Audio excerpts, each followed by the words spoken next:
So Carol, how long have I been kind of sending you stuff in the mail, dropping things on the door, and things like that? Probably over 2 years, but I just didn't know where I would go. I gotcha. And then one day my daughter found a house on Realtor.com that we were really excited about.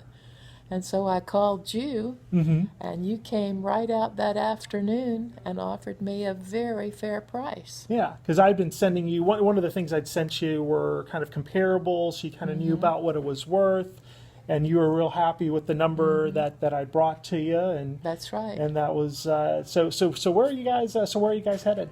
We're heading out to Valrico. Oh, fantastic, fantastic! And we're closing today on the lot in South Tampa, and when's your closing out in Valrico? Monday. Yeah, so got it all done and made it all happen for you. So